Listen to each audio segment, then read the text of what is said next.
ఈ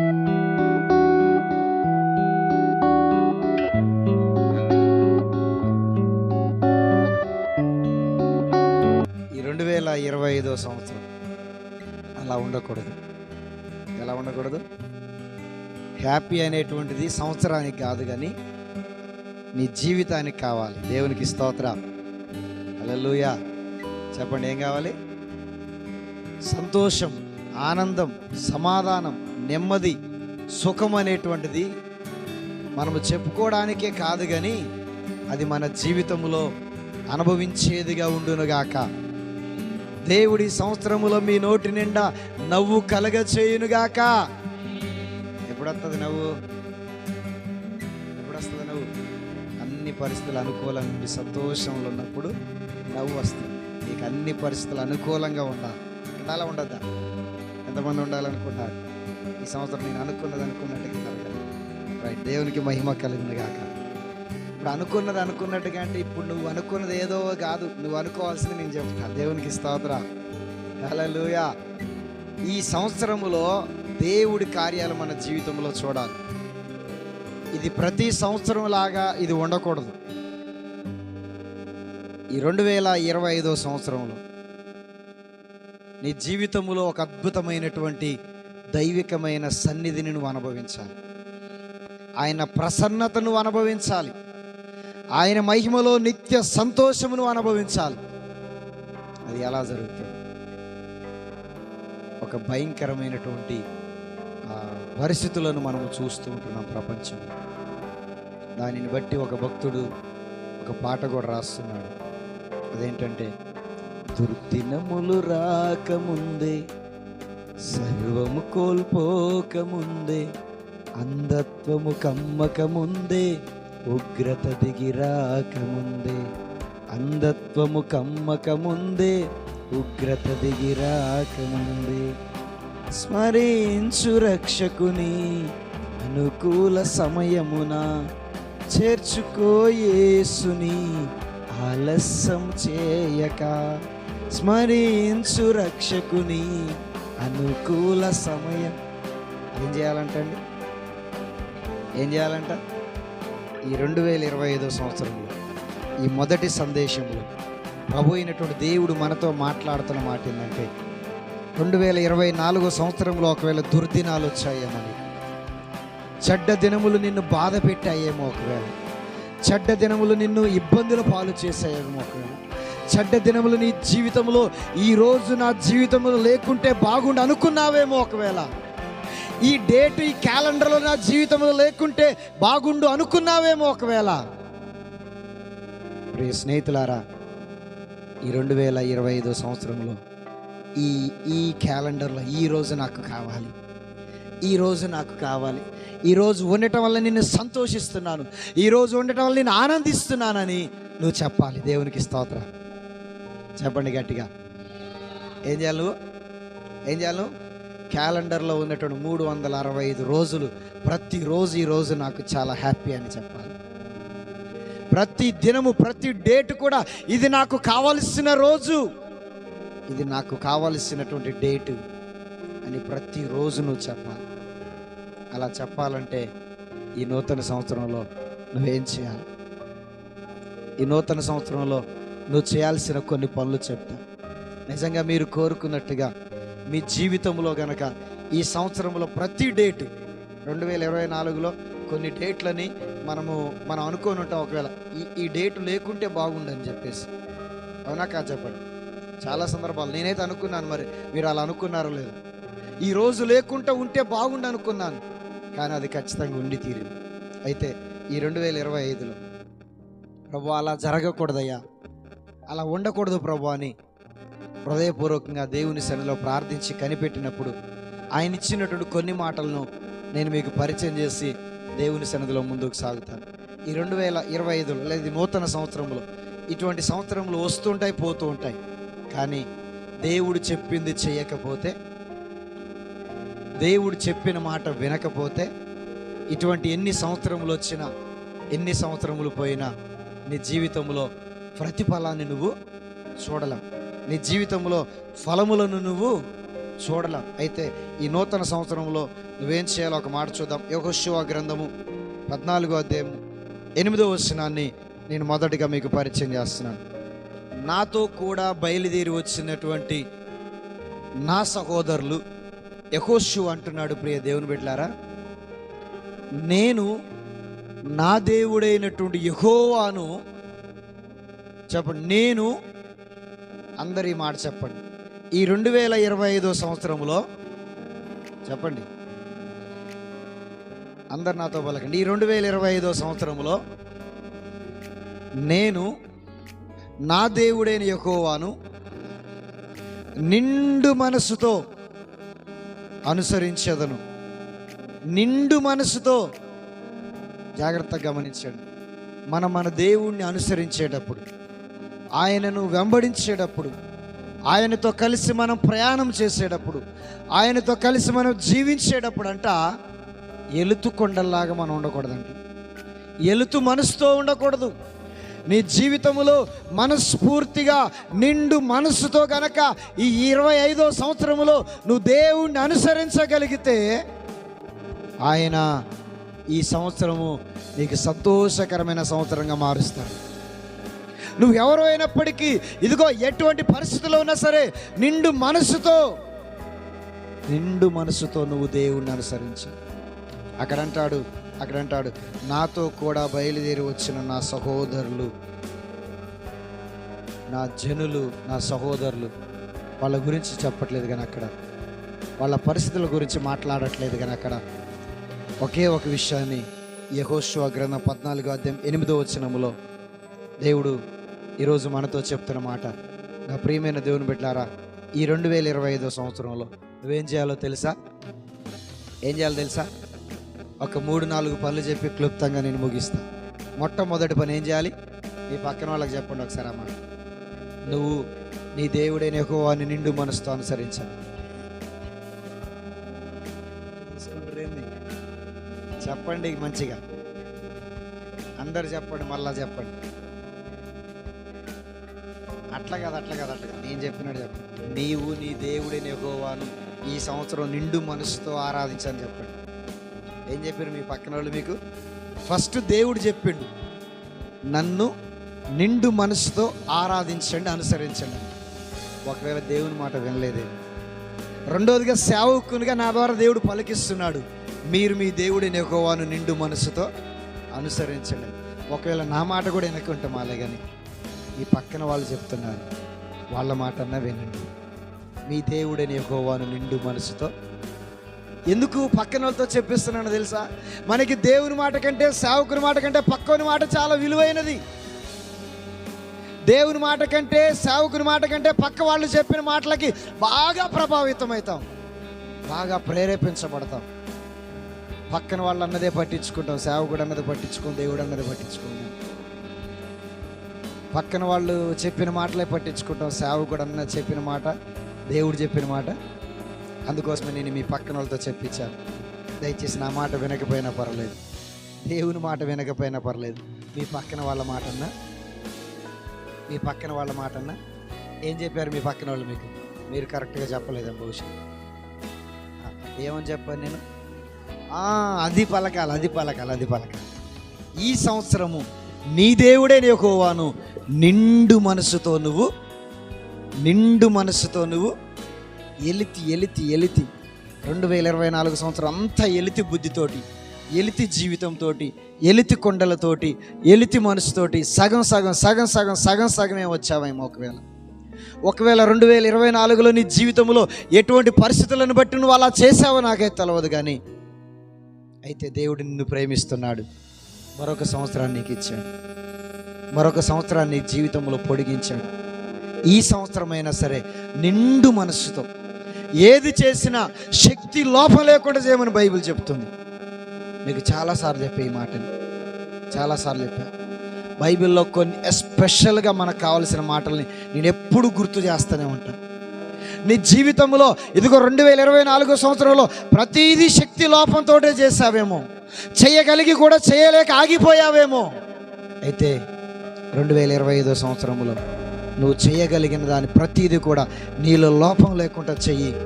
దేవుడు నీకు ఈ సంవత్సరమును సంతోషకరమైన సంవత్సరంగా చేస్తాడు. ఈ సంవత్సరములో నీ జీవితంలో నీ నోటి నిండా ఆయన నవ్వు కలుగ చేయగలడు. యెహోషువ అంటున్నాడు, ఎవ్వరితో సంబంధం లేదు నాకు, నా పక్కింటి వాళ్ళతోటి, నా ఎదురింటి వాళ్ళతోటి, నాకు వాళ్ళతోటి వీళ్ళతోటి ఎవ్వరితో నాకు సంబంధం లేదు. నేను నా ఇంటి వారము యెహోవాను సేవించదము. నాకంటే సీనియర్ విశ్వాసి, నాకంటే సీనియర్ సేవకుడు, నాకంటే సీనియర్ భక్తి, నాకంటే సీనియర్ సంఘ పెద్ద, నాకంటే సీనియర్ అని చెప్పేసి నీ సీనియర్ని చూసుకొని నీ జీవితాన్ని పాడు చేసుకో. మాకు నీకంటే ముందున్న వాళ్ళని చూసుకొని నీ జీవితాన్ని పాడు చేసుకో మాకు. యెహోషువ చెప్తున్నాడు ఒకే ఒక మాట, ఒకే ఒక్క డైలాగ్. మీరు ఎవరిని పూజిస్తారో, మీరు ఎవరిని సేవిస్తారో, మీరు ఎవరి దగ్గరికి వెళ్తారో, మీరు ఏం చేసుకుంటారో నాకే తెలియదు, కానీ నా గురించి నేను చెప్పగలను ఒక మాట, నేను నా ఇంటి వారము, నేను నా ఇంటి వారము, నేను నా ఇంటి వారము నా దేవుడైన యెహోవాను నిండు మనసుతో ఆరాధించదము. బిడ్లారా, ఈ 2025 సంవత్సరం మరలా జ్ఞాపకం చేస్తున్నాను. చాలా ఎలితి భక్తిలో, చాలా ఎలితి భక్తిగా ఉంది, ఎక్కడో అడుగంటిపోయిన పరిస్థితి. మీకు తెలుసా, ఒక ఏదైనా భోజనం కానీ ఏదైనా పాత్ర పొయ్యి మీద పెట్టి వండుతున్నప్పుడు అది ఎప్పుడు మాడిపోద్దో తెలుసా? ఎప్పుడు మాడిపోతుంది?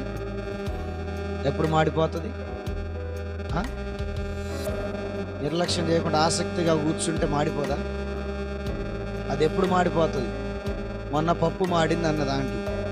ఎందుకు మాడింది? మంట ఎక్కువై మాడిందా? కాదు, అందులో నీరు అయిపోయింది, అందులో నీరు శాతం అయిపోయింది, ఓన్లీ వస్తువులే ఉన్నాయి అందులో, పప్పు అనే అదొక్కటే మిగిలిపోయింది. లాస్ట్కి అది మాడిపోయింది. కారణం ఏంటంటే ఎలితి అయిపోయింది, దాంట్లో ఉండాల్సినది లేదు. ఈరోజు నీ జీవితంలో ఆ నీరు అనగా నీ భక్తికి సాదృశ్యం, నీ ఆధ్యాత్మిక జీవితానికి సాదృశ్యం, నీ ప్రార్థనకు అది సాదృశ్యం, నీ యొక్క వాక్యపు జీవితానికి అది సాదృశ్యం. ఈ 2025 సంవత్సరంలో నువ్వు నిండు మనసుతో నువ్వు ఆయన్ని అనుసరించండి. ఆయనను అనుసరించండి చాలు, ఇంకెవ్వరిని అనుసరించాల్సిన అవసరం లేదు. పౌలు భక్తుడు చెప్పాడు ఒక గొప్ప మాట, నేను క్రీస్తును పోలి నడుచుకున్న ప్రకారం మీరు. ఆయన చెప్పగలిగిండు, కానీ ఇంకెవరు చెప్పలేవారు ఆ మాటను. ఈ లోకంలో ఎంత గొప్పవారైనా సరే, ఎంత గొప్పవారైనా ఇంక్లూడింగ్ నాతో సహా, నేను చెప్పలేవు నా మాట. నేను క్రీస్తుని పోలి నడుచుకుంటున్నాను, మీరు నన్ను పోలి నడుచుకోండి అని నేను చెప్పలేము. కానీ నేను ఏమంటున్నానంటే ఈరోజు నన్ను పోలి కాదు మీరు నడుచుకోవాల్సింది. ఎవరిని పోలి? నా దేవుడైనటువంటి యెహోవాను పోలి నడుచుకోనండి. ఆయనను అనుసరించండి. ఈ సంవత్సరం ఆయన చెప్పింది చెప్పినట్టుగా చేయండి. మీ జీవితంలో ఆయన గొప్ప సంతోషమును, ఆనందమును, ఆశీర్వాదమును ఇస్తాడు. ఆయన మీ జీవితంలో గొప్ప దీవెనల చేత నింపుతాడు. ఈ సంవత్సరం ఏదైతే నువ్వు కోరుకుంటున్నావో అది ఖచ్చితంగా ఆయన చేస్తాడు. ఆయన చేస్తాడు. నేను మరలా చెప్తున్నాను, నేను ప్రకటిస్తున్న నా దేవుడు చేతకాని వాడు కాదు. ఆయన సామర్థ్యం కలిగిన దేవుడు, ఆయన చేయగలిగిన దేవుడు. ఆయన అందుకోసం ఆయన ఏమని చెప్పాడు తెలుసా? నమ్ముట నీ వల్లనైతే నమ్మువానికి నువ్వు నమ్మాలి.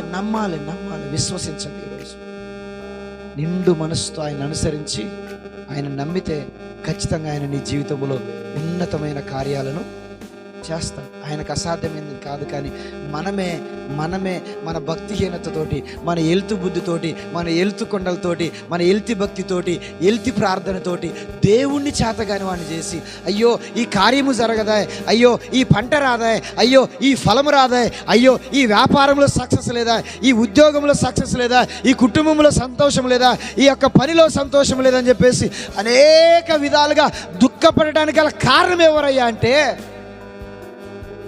దేవుడు చేయలేక కాదు, ఆయన చేయగలడు. కానీ నీలో లోపం ఉన్నది. నిండు మనస్సుతో నువ్వు ఆయన అనుసరించాడు. యెహోషువ భక్తుడు, ఆయన గురించి చెప్పాలంటే చాలా అద్భుతమైనటువంటి చరిత్ర మనకు తెలుసు. ఆయన వేగుడు వారిగా వెళ్ళినప్పుడు పోయి వచ్చేటప్పుడు ఒక్కొక్కళ్ళు ఒక్కొక్క సమాధానం చెప్తే యెహోషువ కాలేబు మాత్రం ఒక అద్భుతమైన సమాధానం చెప్పారు. వాళ్ళు మనకు కనబడే ఆ శత్రువులు పిల్ల పిరికల వాళ్ళంతా తీసేద్దాం పారి యేసు రక్తం వేసి వాళ్ళు యెహోవా నామం పేరట మనం వెళ్దాం, యుద్ధం యెహోవా జరిగిస్తాం అని ఒక గొప్ప ధైర్యాన్ని ఇచ్చారు. కారణం ఏంటో తెలుసా? అలా ఎప్పుడు పలకగలిగారో తెలుసా? వాళ్ళు నిండు మనసుతో దేవుణ్ణి ఆరాధిస్తున్నారు. ఈరోజు ఈ సాల్వేషన్ పరిచర్యలో ఉన్నటువంటి నా ప్రియమైన దేవుని బిడ్డలారా, నువ్వు ఎవరు అయినా సరే ఒక్కటే నేను చెప్పగలిగిన మాట, మొట్టమొదటిగా ఈ సంవత్సరంలో నువ్వు చేయాల్సిన మొదటి పని ఏంటిదయ్యా అంటే నిండు మనసుతో ఆరాధించండి ఆయన, అనుసరించండి ఆయన, సేవించండి ఆయన, వెంబడించండి ఆయన, ఆయనతో కలిసి ప్రయాణాన్ని కొనసాగింప చేయండి. కొంచెం మందితో ప్రయాణం ఎట్టుండదంటే చాలా సంతోషాన్ని ఇస్తుంది. కొంచెం మందితో ప్రయాణం ఎట్టుండదంటే చాలా సంతోషాన్ని ఇస్తుంది. కొంచెం మందితో ప్రయాణం చాలా బాధని, దుఃఖాన్ని, నీరసాన్ని ఇస్తుంది. అయితే ఈరోజు నేను చెప్తున్నాను, నా యేసయ్యతో నీ ప్రయాణాన్ని ప్రారంభించు. ఈ 2025 సంవత్సరం నా యేసు క్రీస్తుతోటి నీ ప్రయాణాన్ని ప్రారంభించు. ఆయన నీకు మంచి సంతోషమును, ఆనందమును, ఉల్లాసమును, నీ జీవితమును ఆశీర్వాదకరంగా మార్చగలడు. ఆయన ఏదైతే 2024 సంవత్సరంలో నీకు ప్రశ్నార్థకంగా మారిపోయిందో దానికి ఆయన సమాధానం ఇవ్వబోతున్నాడు. ఇది జరగలేదే, ఇది కాలేదే, ఇది అవ్వలేదే, ఇది ఎందుకు ఎట్లా అయిపోయింది అని చెప్పేసి ప్రశ్నార్థకరంగా మిగిలిపోయిందో ఆ ప్రశ్నకు దేవుడు సమాధానం ఇవ్వబోతున్నాడు. నిండు మనసుతో ఆయనను ఆరాధించండి, అనుసరించండి, సేవించండి. తప్పకుండా దేవుడు అద్భుతం చేస్తాడు. మొదటి పని ఏం చేయాలి చెప్పండి? నిండు మనసు. ఏంటిది మొదటి పని? ఏంటి చెప్పండి? ఈ నిండు మనసుతో చేయాల్సిన కొన్నిటిని నేను చెప్తాను. యోహాను సువార్త 15:5 ద్రాక్షవల్లిని నేను, తీగలు మీరు. ద్రాక్షవల్లిని నేను, తీగలు. ద్రాక్షవల్లిని నేను, తీగలు మీరు. ఎవడు నా యందు నిలిచియుండునో, ఎవడు నా యందు నిలిచియుండునో. చూడండి బిడ్డలారా, ఈ 2025 సంవత్సరంలో ఒకటో పని నువ్వు చేయాల్సింది ఏందయ్యా అంటే నిండు మనసుతో దేవుణ్ణి ఆరాధించండి, ఆయన అనుసరించండి, ఆయనను సేవించండి. రెండో పని చెప్తున్నాను, జాగ్రత్తగా రాసి పెట్టుకోనండి. పోయిన సంవత్సరం చెప్పా చాలా విషయాలు తీర్మానము గురించి, అంతేనా? పోయిన సంవత్సరం నూతన సంవత్సరంలో నీ తీర్మానం ఏంటిదనే చెప్పా. ఎంతమంది గుర్తుందో నాకు తెలియదు, ఎంతమంది తీర్మానం చేసుకున్నారో నాకు తెలియదు. కానీ మీరు ఒకవేళ మర్చిపోయి ఉంటే మరలా మన యూట్యూబ్లో ఉంటుంది అది పోయిన సంవత్సరం, ఒకసారి వినండి. తీర్మానం తీసుకున్నాం కానీ దాన్ని ఎప్పుడో మర్చిపోయాం. ఆ ఒకటో సంవత్సరం, ఒకటో నెల, ఒకటో రోజున ఏం చేసాం? మనం తీర్మానం తీసుకున్నాం. ఆ రోజు సాయంత్రానికే మర్చిపోయాం. నేను అంటున్నాను, చాలా విషయాలు నేను మీకు చెప్తా, మీరు రాసి పెట్టుకోండి గోడకని చెప్పేసి. కొన్ని అమూల్యమైన మాటల్ని నేను మీకు చెప్పినప్పుడు, ముత్యాల లాంటి మాటలు చెప్పినప్పుడు రాసి గోడకి స్టిక్కర్ వేసుకోండి అని చెప్తాను. లేదంటే మీ పుస్తకంలో, మీ నోట్స్లో, లేదంటే మీ ఫోన్లో కొన్ని ముత్యాల లాంటి మాటలు ఓపెన్ చేయగానే అవి కనబడేటట్టుగా పెట్టుకోండి. మీ జీవితాన్ని అవి ప్రభావితం చేస్తాయి. ఎందుకంటే అవి నా మాటలు కాదు. ఎవరి మాటలు అవి? అందుకోసమే అది ఒకవేళ నువ్వు పోయిన సంవత్సరాన్ని మర్చిపోయి తీసుకున్న తీర్మానాన్ని, పోయిన సంవత్సరం ఏం తీర్మానం చేసుకున్నారు మీరు? గుర్తొచ్చి ఉంటుంది ఇప్పుడు, కొంచెం ఇంచుమించు గుర్తొచ్చింది కదా. ఆ తీర్మానం చేసామా? పోయింది. అందుకోసమే ఇయర్కే హ్యాపీ, కానీ మనకి మాత్రం హ్యాపీ న్యూ ఇయర్ అని చెప్పుకున్నాం. హ్యాపీ న్యూ ఇయర్ అని చెప్పేసి ఇయర్కే హ్యాపీ చెప్తున్నాం, కానీ మన జీవితాలకు మాత్రం హ్యాపీ చెప్పుకోలేకపోతున్నాం. కారణం ఏంటి అంటే చెప్పింది చేయడం లేదు. దేవుని వాక్యం ఏది చెప్తుందో అది చేయండి. మీ జీవితంలో గొప్ప కార్యం చేస్తాడు దేవుడు. పోయిన సంవత్సరంలో తీసుకున్న తీర్మానం పోయింది, దాన్ని మర్చిపోయాం. ఈ సంవత్సరం నేను దాన్ని అప్లై చేయడానికి ప్రయత్నం చేయండి. ఈ సంవత్సరం మొదటి రోజున, ఈ మొదటి దినమున దేవుడు మనతో మాట్లాడుతున్న మాట ఏంటంటే నువ్వు నిండు మనసుతో ఆయన అనుసరించు. రెండోది ఏంటో తెలుసా? ద్రాక్షవల్లిని నేను, తీగలు మీరు గనక ఎవడు నా యందు నిలిచి ఉండునో, నేను ఎవని యందు నిలిచి ఉందునో వాడు బహుగా ఫలించు. ఒక టెస్ట్ చేసుకోవాలి మనం ఈరోజు. ఏంటయ్యా ఆ టెస్ట్ అంటే మనము దేవుని యందు నిలిచి ఉన్నామా? ఓకే, రైట్, నిలబడ్డాం. మనము దేవుని సన్నిధిలో నిలబడ్డామా? ఎస్, నిలబడ్డాం. అయితే దేవుడు మన యందు ఉన్నాడా? దేవుడు మనతో ఉన్నాడా? దేవుడు మన కుటుంబంలో ఉన్నాడా? దేవుడు మన జీవితంలో ఉన్నాడా? దేవుడు మనం చేసే పనిలో ఉన్నాడా? దేవుడు మన బిడ్డల జీవితాల్లో ఉన్నాడా? దేవుడు మన యొక్క వ్యాపారాలలో ఉంటున్నాడా? దేవుని యొక్క సన్నిధి మన యొక్క చేస్తున్న పనులో ప్రతి విషయంలో దేవుడు ఉంటున్నాడా? ఫలించకపోవడానికి కారణం ఏంటో తెలుసా? ఫలించకపోవడానికి కారణం ఏంటో తెలుసా? నువ్వు దేవుని యందు నిలిచి ఉన్నావు, కానీ దేవుడు నీ యందు నిలిచి లేడేమో. ఈరోజు అంటున్నాడు, నేను ఎవని యందు నిలిచి ఉందునో, నేను ఎవని యందు నిలిచి ఉందునో వాడు బహుగా ఫలించును. ఈరోజు నీ జీవితంలో నువ్వు బహుగా ఫలించాలంటే దేవుని యందు నిలిచి ఉండండి. ఆయన మీ యందు నిలిచి ఉంటాడు. ఈ నూతన సంవత్సరంలో నువ్వు చేయాల్సినటువంటి రెండో పని ఏంటిదో తెలుసా? దేవుని యందు నిలిచి ఉండండి. మనస్ఫూర్తిగా మీరు దేవుని యందు నిలిచి ఉండండి. ఆయన ఖచ్చితంగా మీ యందు ఆయన నిలిచి ఉంటాడు. మీరు ఒక ప్రశ్న వేసుకోండి. ప్రతిరోజు పొద్దున్నే లేవగానే మీకు కనబడేటట్టు పెట్టుకోండి. ఒక ప్రశ్న రాసి, నేను ఈరోజు దేవుని యందు నిలిచి ఉండాలి. నిన్నటి దినాన్ని నేను దేవుని యందు నిలిచి ఉన్నానా లేదా? నిన్నటి దినాన నేను దేవుని యందు నిలిచి ఉన్నానా లేదని ఒక ప్రశ్న రాసి పెట్టుకోండి. మంచానికి ఎదురుగా లేవగానే కళ్ళు తెరిచి చూడగానే మీ కళ్ళ ముందు కనబడేటట్టుగా. ఎందుకు ఆ ప్రశ్న రాసుకోమంటున్నానంటే, ఆ ప్రశ్న ఆ రోజంతా మిమ్మల్ని దేవుని సన్నిధిలో నిలబెట్టేదిగా చేస్తుంది. ఆ ప్రశ్న ఆ రోజంతా మిమ్మల్ని దేవుని సన్నిధిలో నిలబెట్టేదిగా చేస్తుంది.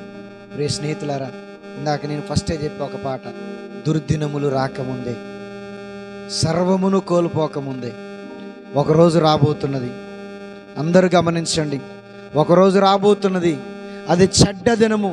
అయ్యో, ఈరోజు ఈ డేటు నా జీవితంలో లేకుంటే బాగుండనే రోజు రాబోతుంది. అది అలా నీ జీవితంలో జరగకుండా ఉండాలంటే సర్వమును కోల్పోకముందే, అంధత్వము కమ్మకముందే. ఆ పాటలో ప్రతి పదం మనల్ని ప్రభావితం చేసేదిగా ఉంటాయి. మన జీవితానికి అంధత్వము కమ్మకముందే నువ్వు దేవుని యందు నిలిచి. ఇదిగో, ఇంకా రేపు మాపు ఎల్లుండి అవటెల్లుండి చెప్పేసి వాయిదాలు వేసుకొని దాటేసుకొని పోవడం కాదు. ఒక చిన్న పిల్లగాడి దగ్గరికి వెళ్ళంట ఒక సేవకుడు అడిగాడంట, బాబు అరే బాల్య దినాలు ఉన్నావు కదా, చిన్నపిల్లగాడిగా ఉన్నావు కదా, ఈ వయసులో దేవుడు నమ్ముకుంటే మంచిది, రారా నాయన చర్చికి రారా బాబు అని చెప్పేసి అంటే, ఆ బాబు అంటున్నాడంట, పాస్టర్ గారు నేను చిన్నపిల్లవాడినండి, ఇప్పుడే నేను దేవుని దగ్గరకు వస్తే ఎట్లండి అని చెప్పేసి అన్నాడంట. సరే పోనీలే అని చెప్పేసి ఆ చిన్నపిల్లవాడిని వదిలేసి ఒక యవనస్తుడి దగ్గరికి వెళ్ళి అడిగాడు, బాబు యవన కాలంలో నరుడు దేవుని కాడి మోయటం మేలు, దేవుని దగ్గరికి రండి, దేవుడు మిమ్మల్ని దీవిస్తాడు, నీ యవన కాలపు జీవితంను శ్రేష్టమైనదిగా దేవుడు మార్చాలనుకుంటున్నాడు, ఈ యవన కాలంలో దేవుడు నిన్ను ఒక ఉన్నతమైన స్థానంలో నిలబెట్టాలనుకున్నాడు, రండి నాయన రండయ్యా అంటే, ఆ యవనస్తుడు అంటున్నాడంట, అయ్యా నేను చాలా యవ్వనంగా ఉన్నాను, నా రక్తము దగ లాడిపోతా ఉంది, ఉడుకు నెత్తురు మీద ఉన్నాను నేను, ఈ యవ్వనంలో నేను దేవుని సన్నిధికి రాలేవను, ఈ ఉడుకు నెత్తురు చాలా షగలుగా ఉన్నది, దీనిని అనసాల్సినది చాలా ఉంది అని చెప్పేసి అన్నాడంట.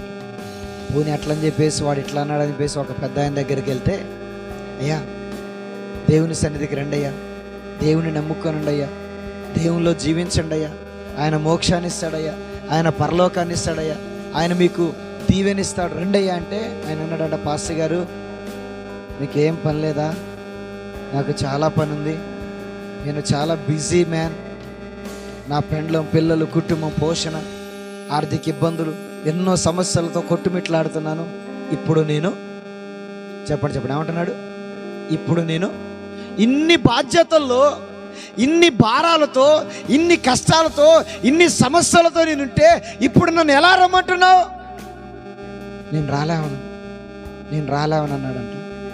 పోనీలే ఈ పెద్ద ఆయన కూడా రానంటుండు, ఒక ముసలాయన దగ్గరికి వెళ్ళి రమ్మందని చెప్పేసి అంటే, అయ్యా తాతగారు, ఇక అంతా అయిపోయింది కదా నీ జీవితం, ఇక ఇప్పుడన్నా చర్చికి రారాదా, ఇప్పుడన్నా దేవుని సన్నిధికి రారాదా, ఇప్పుడన్నా దేవుని మందిరానికి రారాదా, ఇకనైనా ప్రభువుని తెలుసుకోరాదా, ఇకనైనా ప్రభువుకి ప్రార్థన చేయరాదా, ఇకనైనా ప్రభువుకి సమయం కేటాయించరాదా అంటే ఆ ముసలాయన అంటుండే,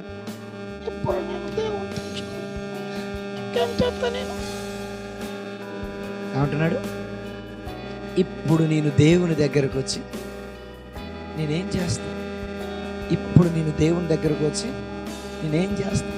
మరి ఎప్పుడు వస్తావు? చిన్నపిల్లవాడు ఉంటే చిన్నపిల్లగాడు అన్నావు, యవనస్తుడికి రమ్మంటే యవనస్తుడు అన్నావు, పెద్దవాడికి ఉంటే పెద్దవాడు అన్నావు, ముసలితనంలో ముసలివాడు అన్నావు. బైబిల్ ఏం చెప్తుందో తెలుసా? బైబిల్ ఏం చెప్తుందో తెలుసా? నీ బాల్య దినములేందే, నీ బాల్య దినములేందే నీ సృష్టికర్తను స్మరణకు తెచ్చుకో, ఆయనను జ్ఞాపకానికి తెచ్చుకో. నిన్ను సృష్టించినటువంటి సృష్టికర్త ఒక ఆయన ఉన్నాడు, ఆయనను జ్ఞాపకానికి తెచ్చుకో. నువ్వే వయసులో ఉన్నా నీ వయసుతో యేసు క్రీస్తుకి సంబంధం లేదు. నీ బాల్య దినాలు ఏంటి వినండి జాగ్రత్తగా. నీ ఎప్పుడంట? అందరు చెప్పండి, ఎప్పుడంట? అందరు చెప్పండి, ఎప్పుడంట? బాల్య దినములు ఏంది. ఇట్లారా, ఏదో ఒకరోజు ఒక దుర్దినం రాబోతుంది, అన్నీ కోల్పోబోతున్నాం మనం. ఈ ప్రపంచాన్ని విడిచిపెట్టే రోజు ఒకటి రాబోతుంది. మీకు తెలవట్లేదు, ఇంకా మీకు అర్థం కావట్లేదు. ఇంకా ఏదో ఈ భూప్రపంచం అంతా సంపాదించి నెత్తిన పెట్టుకొని పోతాం అనుకుంటున్నావేమో. ఏమీ రాదు. ద గ్రేట్ అలెగ్జాండర్ చెప్పిండు కదా ఒక మాట. ఏమని చెప్పిండండి? ఏమని చెప్పిండు ఆయన వాళ్ళ పనివారితోటి? హలో హలో హలో చెప్పండి చెప్పండి. ద గ్రేట్, ప్రపంచాన్ని ఏకఛత్రాధిపతిగా ఏలినటువంటి ఒక గొప్ప రాజు ఆయన, ఒక గొప్ప వ్యక్తి, ఒక గొప్ప మహానుభావుడు. ఆయన ఏం చెప్పిండు? తన పరివారాన్ని పిలిచి, నన్ను తీసుకెళ్ళేటప్పుడు నా రెండు చేతులు ఆ పెట్టెలో నుంచి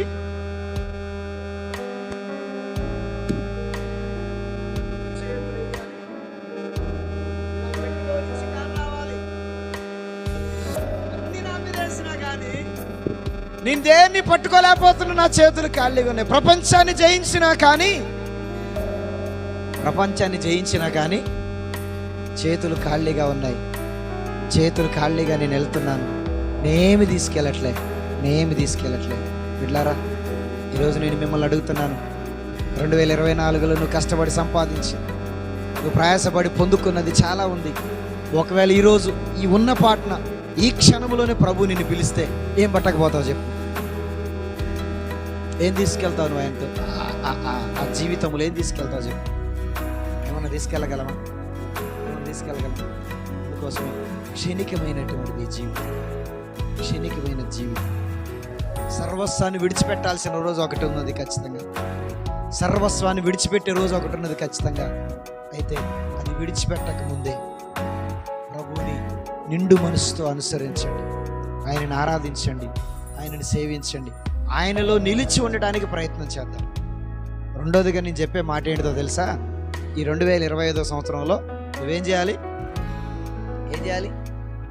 నువ్వు ఫలించాలనే కోరిక నీకుంది, నాకు తెలుసు. ఎవరు ఫలించొద్దు అనుకుంటారు చెప్పండి? నేను నాశనం కావాలని ఎవరన్నా తనకు తాను కోరుకుంటారా? ఎవరు? ఎంత తెక్కలోడు కూడా అనుకోడు. ఏమనుకుంటాడు? ఎవడిని అడిగినా కానీ నేను ఫలించాలి. నువ్వు ఫలించాలంటే సీక్రెట్, బైబిల్ సీక్రెట్ తెలిస్తే సింపుల్గా ఫలించవచ్చు. అది తెలవక క్రైస్తవులైన మనము కన్ఫ్యూజ్ అయిపోతాం. ఏమంటారు? అంతేనా కాదు? ఏంటిదంతే?